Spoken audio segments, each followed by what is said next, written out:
पाहिलेत ना आपले समोसे किती खुसखुशीत झालेत. हो, खुसखुशीत झालेत, परंतु तरीही तेलकट नाही झाले बरं का. हे आहेत मिनी ड्राय समोसे. हे ड्राय समोसे असल्यानं महिनाभर आरामात टिकतात, अजिबात खराब होत नाहीत. त्यामुळे प्रवासासाठी तर हे समोसे खूप उपयुक्त आहेतच. शिवाय मधल्या वेळच्या छोट्या भुकेसाठी संध्याकाळी चहाबरोबर किंवा मुलांच्या खाऊच्या डब्यासाठी हे समोसे खूप सोयीस्कर आहेत. फार वेळ न घालवता चला तर मग सुरुवात करूया आजच्या रेसिपीला. गोड, आंबट, तिखट, चटपटी, खुसखुशीत, टिकाऊ मिनी ड्राय समोसे.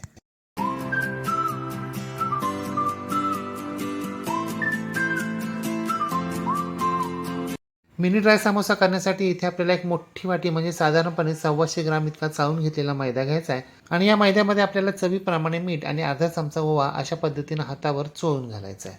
तीनही जिन्नस व्यवस्थित मिक्स करून घ्यायचे. फोडणी पात्रामध्ये 3 मोठे चमचे तेल गरम करून घ्यायचे आणि हे गरम केलेलं तेल म्हणजे तेलाचं मोहन आपल्याला या मैद्यामध्ये घालायचं आहे. तेल गरम असल्यानं प्रथम चमच्याच्या साहाय्यानं मिक्स करून घ्यायचं आणि नंतर मात्र हाताच्या साहाय्यानं हे तेल आपल्याला मैद्याला चोळून घ्यायचे. मैद्याच्या प्रत्येक कणाला तेल लागायला हवं म्हणजे आपला समोसा अगदी कुरकुरीत खुसखुशीत होईल. तेल मिक्स करून झाल्यानंतर मैद्याचा मुटका तयार होतो. याचा अर्थ आपलं तेलाचं मोहन अगदी परफेक्ट आहे. याच्यापेक्षा जास्त तेल आपल्याला घालायचं नाहीये. जर तुम्ही जास्त तेल घातलं तर आपला समोसा जास्त खुसखुशीत तर होईल, परंतु तो तेलकटही होईल. म्हणून 3 चमचे तेल हे प्रमाण अगदी परफेक्ट आहे. आता या पिठामध्ये आपल्याला थोडं थोडं पाणी घालायचं आहे आणि हे पीठ मळायला सुरुवात करायची आहे. आपल्याला हे पीठ खूप घट्टही मळायचं नाही आणि खूप सैलसरही मळायचं नाही. म्हणजे आपली पुरीची कणिक कशी असते त्या प्रकारची कणिक आपल्याला मळून घ्यायची आहे. आपली कणिक मळून झाली. आता या कणकेला आपल्याला चमचाभर तेल चोळून घ्यायचं आहे आणि ही कणिक आपल्याला झाकून 15 मिनिटं बाजूला ठेवून द्यायची आहे. आपलं समोशांसाठी लागणारं आवरण तर तयार झालंय. आता आपण समोशांसाठी लागणारं फिलिंग म्हणजे सारण तयार करायला घेऊया. त्यासाठी हे पहा इथे आपल्याला काय काय साहित्य लागतंय ते पाहूया. 1 वाटी तळलेली हरभऱ्याची डाळ, अर्धी वाटी बटाट्याची शेव, 1 टीस्पून जिरं, 1 टीस्पून बडीशेप, 1 टीस्पून पांढरी तीळ, अर्धा टीस्पून खसखस, 1 टेबलस्पून धने powder, 1 teaspoon chaat masala powder, अर्धा टीस्पून तिखट लाल मिरची पावडर आणि आपल्या आवडीप्रमाणे ड्रायफ्रुट्स किंवा 2 टेबलस्पून ड्रायफ्रुट्सचे काप, चवीप्रमाणे मीठ आणि 2 टेबलस्पून चिंच गुळाचं पाणी म्हणजे चिंच गुळाची गोड चटणी. आता मिक्सरचं छोटं चटणीचं भांडं घ्यायचं आणि चटणीच्या भांड्यामध्ये हे सर्व जिन्नस घालायचे आहेत आणि याची आपल्याला बारीक अशी पावडर तयार करून घ्यायची आहे. जर तुमच्याकडे तळलेली डाळ उपलब्ध नसेल तर त्याऐवजी तुम्ही भाजकी डाळ म्हणजे डाळ किंवा पंढरपुरी डाळ यामध्ये घालू शकता किंवा बटाट्याच्या शेवाऐवजी साधी शेवही तुम्ही वापरू शकता किंवा याऐवजी तुमच्याकडे कोणत्याच प्रकारची तळलेली डाळ किंवा कोणत्याच प्रकारची शेव उपलब्ध नसेल तर तुम्ही 1-1.5 वाटी फरसाण देखील वापरू शकता. हे पण आपले सर्व जिन्नस अगदी व्यवस्थित बारीक झालेत. मसालेदार आरोमा सुटलाय आणि रंगही छान आलाय. तयार झालेला हा पावडर मसाला आपल्याला एका ताटामध्ये काढून घ्यायचा आहे आणि यामध्ये आपल्याला 2 चमचे चिंच गुळाचं पाणी घालायचं. ते व्यवस्थित मिक्स करून घ्यायचं, एकजीव करून घ्यायचं आहे. 2 चमचे पाणी अगदी व्यवस्थित मिक्स झालं आहे. आणखीन 2 चमचे पाणी यामध्ये घालायचं आहे आणि ते सुद्धा व्यवस्थित मिक्स करून घ्यायचं आहे. आपला हा जो समोसाचा मसाला आहे ना, याची चव गोड, आंबट, तिखट, चटपटीत अशी यायला हवी. म्हणजे बाकरवडी, लाटीवडी यांची चव कशी असते अगदी त्याच्या जवळपासच. पण आपल्या चिंच गुळाचं पाणी या सारणामध्ये अगदी व्यवस्थित मिक्स करून झालेलं आहे.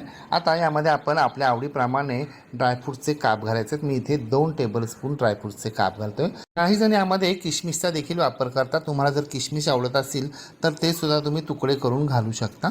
जर तुमच्याकडे चिंच गुळाचं पाणी उपलब्ध नसेल तर त्याऐवजी तुम्ही आमचूर पावडर किंवा लिंबाच्या रसाचा देखील वापर करू शकता.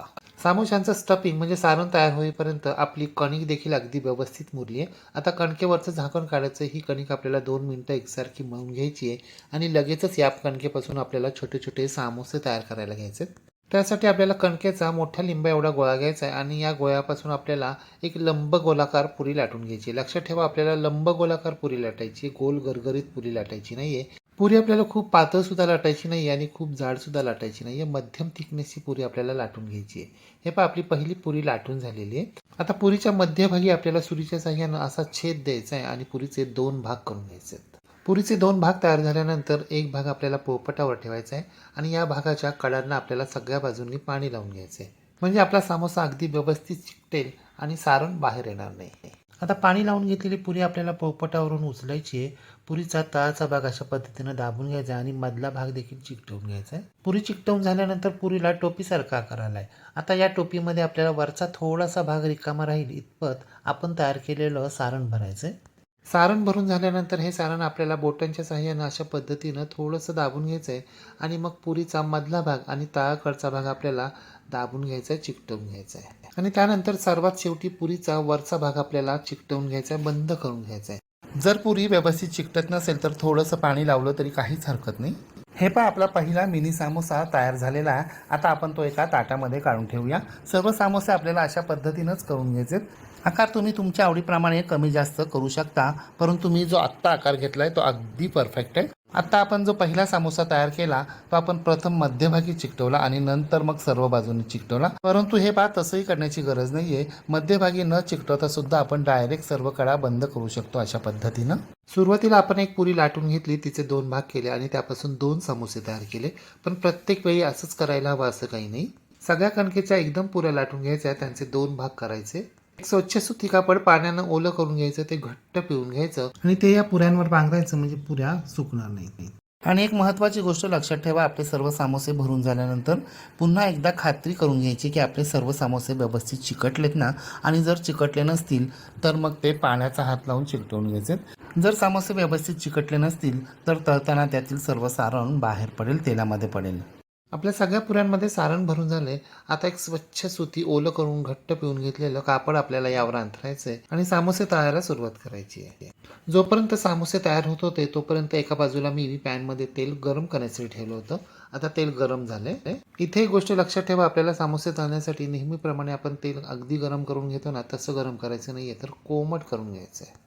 आता एक एक सामोसा आपल्याला तेलामध्ये हळुवारपणे सोडायचा आहे आणि आपल्याला सहज हलवता येतील इतपतच सामोसे आपल्याला तेलामध्ये सोडायचे आहेत, खूप सोडायचे नाहीत. सामोसे तेलात सोडल्या लगेचच त्यांना झारा किंवा चमचा लावायचा नाही. हे पहा, सामोसे हळूहळू वर तेलावर तरंगून येतील ना, तेव्हा ते आपल्याला उलट करून घ्यायचे आहेत. असे आपल्याला ते 2-3 वेळा उलट करावे लागणार आहेत. जर हे सामोसे मंद आचेवर तळले तर ते खूप तेलकट होतात आणि मोठ्या आचेवर तळले तर मग ते करपतात. म्हणून आपल्याला हे सामोसे लो टू मीडियम फ्लेमवर तेल किती गरम झालं याचा अंदाज घेत घेत तळायचे. हे पहा, आपली सामोस्यांची पहिली बॅच तळून झालेली आहे. आता आपण ती काढून घेऊया. अशा पद्धतीनंच आपल्याला पुढील सर्व सामोसे तळून घ्यायचे. आपण जे मिश्रण म्हणजे सारण तयार केले ना, त्या सारणामध्ये आपले जवळपास 40 मिनी ड्राय सामोसे तयार होतात.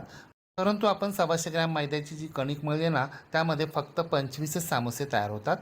मला आत्ता एवढेच सामोसे करायचे होते म्हणून मी 125 ग्रॅम मैदा वापरला. तुम्हाला जर पूर्ण सारणापासून सामोसे तयार करायचे असतील तर मात्र मग तुम्ही 200 ग्रॅम मैद्याचा वापर करा. हे पहा, आपले सर्व सामोसे तयार झालेत. आता आपण ते एखाद्या टोमॅटो सॉस बरोबर किंवा आपल्या आवडत्या चटणीबरोबर सर्व करूया. मी तुम्हाला 1-2 सामोसे फोडूनही दाखवतो. पाहताय ना किती खुसखुशीत झालेत. आता आवाजही ऐका. ऐकलात ना आवाज? झालेत की नाही अगदी खुसखुशीत? आणि सारण पण एकदम भरगच्च भरले गेले. आणि महत्त्वाचं म्हणजे सामोसे अजिबात तेलकट झालेले नाही आहेत. हे सामोसे लगेचच खायला हवेत असं काही नाही. एकदाच तयार करून ठेवा, डब्यामध्ये भरून ठेवा आणि महिनाभर खा. हे सामोसे महिनाभर सुद्धा अजिबात खराब होत नाहीत. मधल्या वेळच्या छोट्याशा भुकेसाठी आणि लहान मुलांना येता जाता तोंडामध्ये टाकण्यासाठी, शिवाय प्रवासासाठी सुद्धा हे सामोसे खूपच उपयुक्त आहेत की नाही. करायला सोपे आणि सोयीस्कर सुद्धा. मग तुम्ही सुद्धा अशा प्रकारे मिनी ड्राय सामोसे एकदा तरी करून पहा व कसे झाले ते कमेंट बॉक्समध्ये मला नक्की सांगा. रेसिपी आवडल्यास लाईक, शेअर, कमेंट करायला विसरू नका. आणि हो, तुम्ही जर अजूनही गृहविष्णू किचन चॅनलला सबस्क्राईब केलं नसेल तर प्लीज नक्की सबस्क्राईब करा. शेजारील बेल आयकॉनवर प्रेस करा, ऑल सिलेक्ट करा, म्हणजे माझ्या नवनवीन रेसिपींचे नोटिफिकेशन तुमच्या मोबाईलवर येतील. पुन्हा भेटूया अशाच एका नवीन रेसिपीसह. तोपर्यंत नमस्कार व रेसिपी शेवटपर्यंत पाहिल्याबद्दल धन्यवाद.